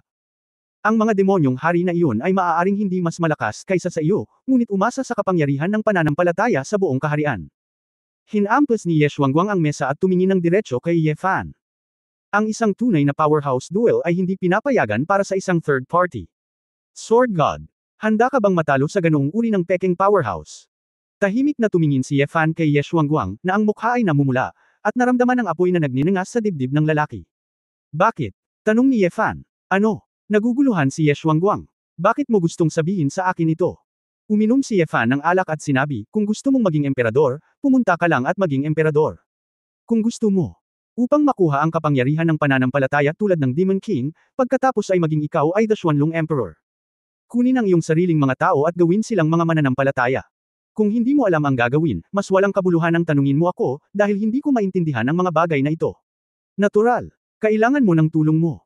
Bumantong hininga si Ye Xuanguang at sinabing, hindi ko alam, nalaman mo ba na hindi lamang ang pamilya Shenlang, kundi maging ang buong alyansa ng tao, ang mga taong ito ay lahat ay nahahati. Ang aming pamilyang Shenlang at Qinglong ay malayo sa iilan lamang, dahil lamang sa panloob ang seryosong pakikibaka ay humantong sa maraming kabataang talento na walang pagkakataon na maging mga talento. Kung nais mong makamit ang isang imperyo ng tao, maging pantay sa mga demonyo at protos, at kahit nalupigin ang buong eroplano. Ang unang bagay na dapat gawin ay gumawa ng isang alyansa ng tao sa loob ng una. I shuffle ang mga card. So, pakiramdam mo nag-iisa ka, na may dalawang kamao na hindi magagapi ng 4 na kamay, at kailangan mo akong tulungan kang kumpletuhin ang shuffle. Oo, nakipag-ugnayan na ako kay Sanju, at maingat kong kinumpirma, Sanju hindi sila nakikialam sa mga partikular na gawain ng angkan. Hindi tinatanggihan ni na Senior Feng Xiaotian Xian Yunyehe, Xiao Qingshan at Emperor Ziggy ang aking ideya. Nakipag-away na sila ng hayagan at palihim sa loob ng angkan at hindi na makikialam. Maliban kung ito ay sakta ng kanilang mga direktang inapo, o ilagay sa panganib ang kaligtasan ng angkan. Sa katunayan, kailangan lang nating harapin ang 10 Diyos ng angkan, kasama ang 7 Diyos ng Arcane Domain sa pinakamaraming. Hanggat ang mga taong ito ay nalinis at naituwid, ang alyansa ng tao ay nasa kamay mo at ako. Ngayon na ang pinakamagandang oras para itama ang liga. Sapagkat, ang mga demonyo at ang mga Diyos ay may kani-kanilang mga digmaang haharapin, at wala silang panahon upang isaalang-alang ang ating pag-unlad. Kapag ikaw at ako ay nagsanib puwersa para ibagsak ang Human Alliance, maaari na nating ipatupad ang susunod na hakbang para maging emperador. Ngumiti si Yefan. Hindi nakakagulat na hinahanap mo ako, dahil alam mo, gusto ko ang kalayaan, at wala akong intensyon na makipagkompetensya sa iyo para sa trono. Kapag nawala ang 10, ikaw ang magiging pinuno ng Human Alliance. Ye Xuanguang, gusto mong hiramin ang aking espada para makamit ang iyong trono, hindi nakakapagtaka. Matitiis mong huwag gawin ito sa akin. Kabanata 2859 na mga kahel. Sword God, huwag mo akong intindihin.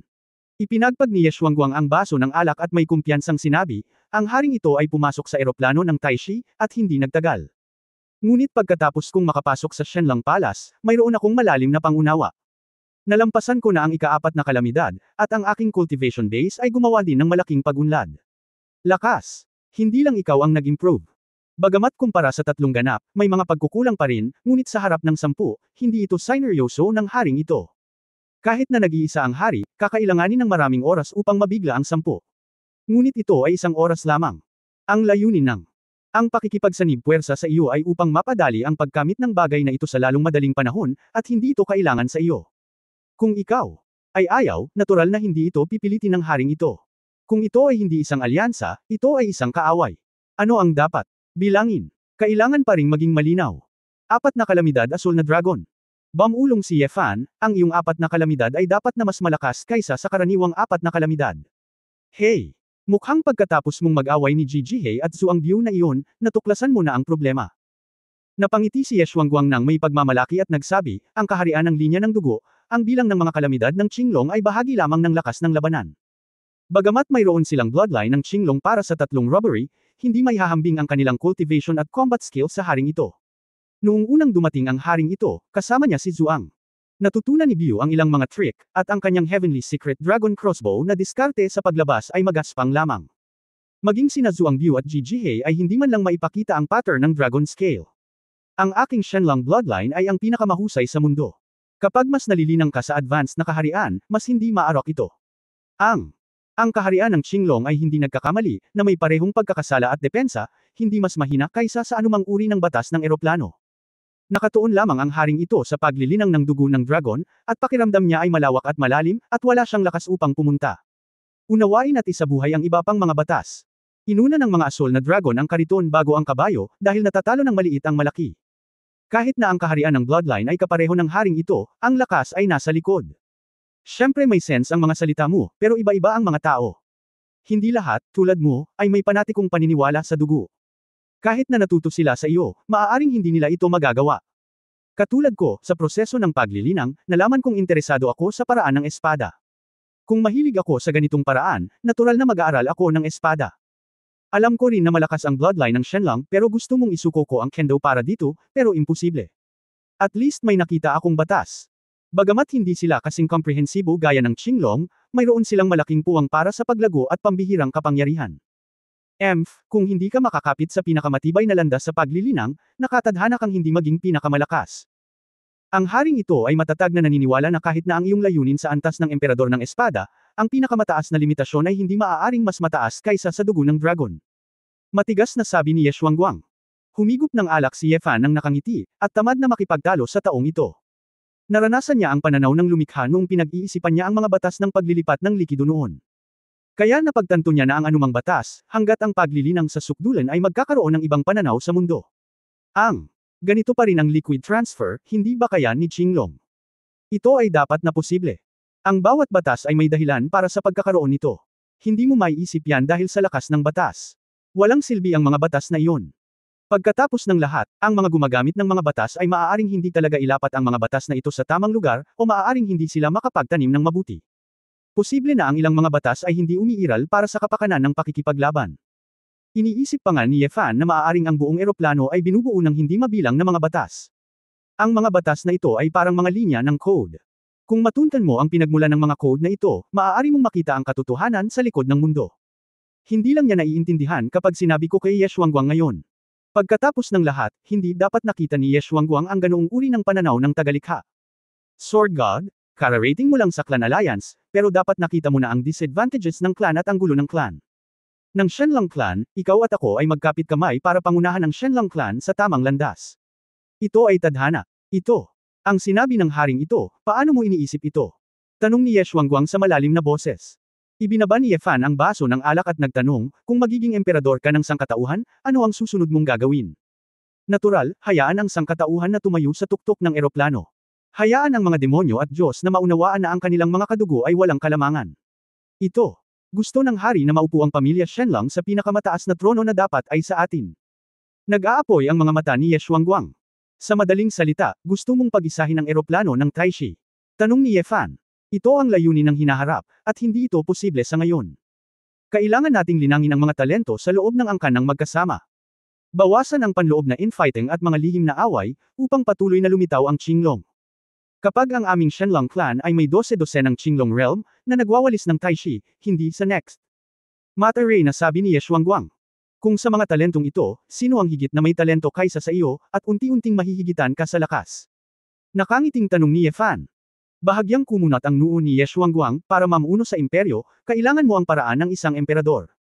Ang maaaring maging isang emperador ay maaaring hindi ang pinakamalakas. Maaaring pamunuan ng haring ito ang hukbong obsidian sa daan-daang libong taon. Kailangan mong mag-alala tungkol dito. Natahimik si Ye Fan saglit, pagkatapos ay tumango. Nakikita ko. Ang sagot mo. Tumayo si Ye Fan at ngumiti, kailangan ko ng kaunting oras para mag-isip, hindi ito masyadong mahaba. Mabuti ang pag-iisip, ngunit ang oras ng haring ito ay mahalaga at hindi ka maghihintay ng masyadong matagal. Fair na, bibili ako ng dalandan, nandito ka na, huwag ka nang gumalaw, hintayin mo ako. Bumili ng orange. Natigilan si Ye Xuanguang, hindi maintindihan kung bakit biglang gustong kumain ng orange si Ye Fan. Sa isang malalim na ngiti sa kanyang mukha, ikanaway ni Ye Fan ang kanyang kamay at direktang pinaandar ang paglipat ng layunin ng espada. Nalaman na lamang ni Ye Xuanguang na ang figure sa kanyang harapan ay nawala, naging isang lumilipad na espada, at damapo sa upuan. Biglang nagulat, tumayo si Ye Xuanguang. Inilabas niya ang kanyang kamalayan, ngunit hindi niya makita si Ye Fan. Ang mukha ni Ye Xuanguang ay seryoso, at siya ay nahulog sa pagmumuni-muni. Mundo ng Titan. Sa bahay na gawa sa kahoy. Si Su Qingzhou ay nakabitin sa hangin, dalawang itim at puting kasulatan na walang salita, na nakapalibot sa babae. Si Su Qingzhou ay nagko-concentrate, kung minsan ang kanyang maitim na kilay ay bahagyang nakasimangot, at kung minsan ay nagpapakita siya ng bakas ng pagdududa. Biglang naramdaman ni Su Qingzhou na may tao sa harapan niya. Binuksan niya ang kanyang mga mata at nakita si Ye Fan na kumakaway sa kanya ng nakangiti. Napakurap si Su Qingzhou, kinumpirma na hindi ito guni-guni. Mabilis niyang iniligpit ang walang salita na libro at bumagsak sa lupa. Asawa, anong ginagawa mo? Bakit ka bumalik? Naglilinang ka. Natatakot akong mabaliw ka at hindi ka maglakas loob na magsalita ng malakas, ngunit sa kabutihang palad ay binalikan mo ito, nakangiting sabi ni Ye Fan. Ye, tell the truth, mismo na ba ako? Ilang beses ka bang bumalik sa isang araw? Labis kang nag-aatubili na sumuko sa akin, kasama ang singsing, pupunta ako sa alyansa ng angkan kasama ka. Binigyan ni Su Qingzhou ng puting tingin ang lalaki. Nagmamadaling ipinaliwanag ni Ye Fan, hindi naman sa nami-miss kita, ito ay isang bagay. Ano? Hindi mo ako nami-miss? Hindi yun ang ibig sabihin nito. Then miss mo na ako. Oo. Pero hindi dahil nami-miss kita. Gusto mo ba talaga? Gusto mo, pero hindi, ito, Napakamot ng ulo si Ye Fan, hindi alam kung paano ipapaliwanag. Tumawa si Su Qingzhou at binitawan ang lalaki, okay, sabihin mo sa akin, ano ang problema? Kabanata 2860 napagdesisyonan na ang isip ko. Nakahinga ng maluwag si Ye Fan, at pagkatapos ay maikling ipinaliwanag ang kanyang pakikipagtagpo kay Ye Xuanguang. Ang Ye Xuanguang na ito ay talagang puno ng ambisyon at hegemonya, mas ambisyoso kaysa sa aming pamilya. Nagmamadaling sabi ni Su Qingzhou.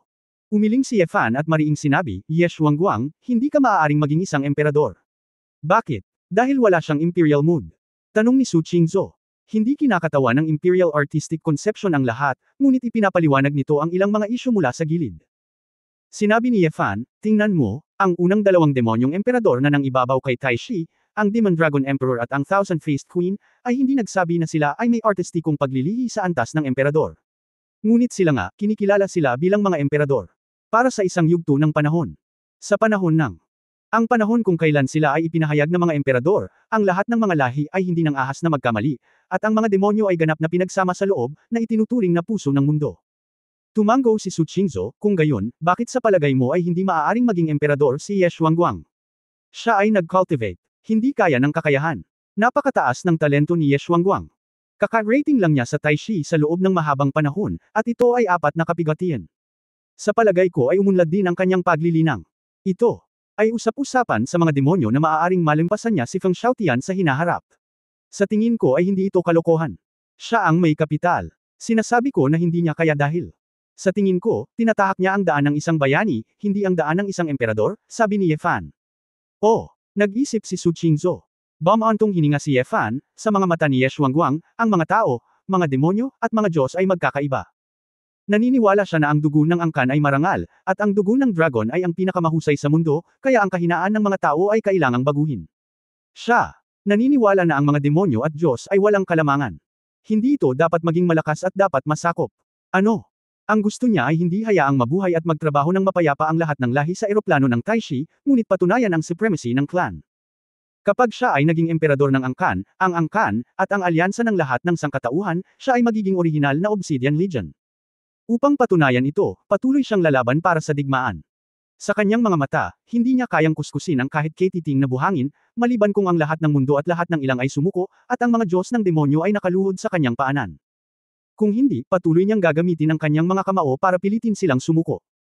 Ngunit sa katunayan, kahit na ang dalawang Demon Emperors noong panahong iyon ay may lakas na eye level ang Protoss at Humans, hindi nila ginawa iyon. Ang dahilan kung bakit hindi sinira ng Devil Emperor ang Protoss ay hindi dahil sa hindi niya magawa, ni dahil sa tamad siyang gawin ito. Bagkus, sa mata ng Demon Emperor, ang Protoss ay nasasakupan na nila. Ang mga demonyo at Protoss, at maging ang mga tao, Titans, at iba pa, ay matagal nang hindi nakikilala. Ang isang tunay na emperador ay hindi lalaban para sa mga alitan sa lahi, ngunit dapat gawin ang lahat ng pagsisikap upang kalmado ang digmaan. Pinag-isa ng Demon Emperor ang mga demonyo para sa kapayapaan sa lahat ng mga kaharian ng demonyo, at upang maiwasan ang Protoss na makipagdigma sa mga demonyo. Ang orihinal na intensyon ng dalawang Demon Emperors ay hindi para patunayan na ang mga demonyo ay mas mataas sa anumang lahi. Tumango si Su Qingzhou, ngunit pagkatapos ay nagtanong pabalik, ngunit ito rin ang hula mo, asawa, paano mo malalaman kung ano ang iniisip ng Diablo? Bagamat hindi pa ako naging Devil Emperor, ni hindi pa ako naging emperador, ngunit nahawakan ko ang layunin ng espada sa antas ng emperador. Sa aking palagay, ang pag-unawa sa artistikong paglilihi sa antas ng emperador ay hindi para manakop, ngunit upang protektahan. Kung iisipin ito ng mabuti, Jishuan Yuan man o Ren Tianquo, ang kanilang orihinal na intensyon ay protektahan ang isang tiyak na mundo at ilang mga tao. At lahat ng ginagawa ko ay ganoon. Asawa, tingnan mo, si Jishuan Yuan ay naging emperador sa Great Desolate Period, ngunit hindi niya pinatay ang mga kabilang sa Demon God Kingdom at Julie dahil wala na si Chiyo. Kahit na may mga alitan sa dugo, itinuring sila ni Jishuan Yuan bilang kanyang sariling mga tao, at ito ang puso ng emperador. Kahit na hindi ko pa sila nakikita at hindi ko alam kung ganoon ang tingin nila, at least para sa akin ay ganoon. Tumingin si Su Qingzhou sa lalaki na may kumikislap na mga mata, at bahagyang ngumiti, kaya, asawa, balak mo bang tanggihan si Ye Xuanguang? Ang pagtanggi, ito ay tinanggihan mula sa simula. Ngumiti si Ye Fan at sinabing, hindi ako maaaring makipag-ugnayan sa kanya, dahil siya ang aking sparring partner, at gusto ko muna siyang labanan, kaya paano magiging posible na makipagtulungan sa kanya? Asawa, anong ibig mong sabihin? Bagaman Ye Fan hindi ako sang-ayon sa sinabi ni Xuanguang tungkol sa hegemonya ng emperador, ngunit may isang bagay. Tama siya. Sinabi niya, mga demonyong hari, Diyos na hari, mayroon silang kapangyarihan ng pananampalataya. Na sobrang unfair. Hindi ko masyadong naisip ang tungkol dito dati. Ngayon parang, ang kapangyarihan ng pananampalataya ay dapat na seryosohin, sabi ni Ye Fan. Asawa, ikaw ba ay nagpaplano na maging emperador sa iyong sarili? Lumiwanag ang mga mata ni Su Qingzhou, sa totoo lang, isa rin itong shortcut para palakasin ang iyong lakas. Kung hindi mo masisira ang Qinglong, kung gayon ang pagkakaroon ng lakas ng pananampalataya ay isang paraan din para harapin si Taikang. Umiling si Ye Fan, ang kapangyarihan ng pananampalataya ay hindi makakamit sa isang gabi. At, ang agwat sa pagitan ko at ni Taikang ay hindi mabubuo ng kapangyarihan ng pananampalataya na nalilinang sa maikling panahon. Nagtaka si Su Qingzhou, kung gayon, asawa, ikaw ba, hinawakan ni Ye Fan ang mga balikat ng babae gamit ang dalawang kamay at sinabing. With bright eyes, wife. Last time you asked me kung pwede ko bang kontaken si Sally Ye at makipag-chat sa kanya. Alam ko talaga, ano ba yung iniisip mo? Pero naniniwala ako, hindi ka gagawa ng bagay na magpapalungkot sa akin, kaya hindi kita pipigilan. Itinikom ni Su Qingzhou ang kanyang mapupulang labi, maniwala ka lang sa akin. Siyempre naniniwala ako sa iyo, kaya Kung hihilingin kong pamunuan mo ang buong Human Alliance, mayroon ka bang lakas ng loob na subukan ito? Ngumiti ng masama si Ye Fan. Daan. Saglit na natigilan si Su Qingzhou, nanlaki ang kanyang mga mata na puno ng tubig, at saglit niyang tiningnan ang lalaki, na nagpapatunay na hindi nagbibiro ang lalaki. Anong gagawin mo? So, may lakas ka ng loob. Anyway, kasama ka dito, bakit hindi ako maglalakas loob? Ang mga mata ni Su Qingzhou ay nagpakita ng isang pahiwatig ng kinang.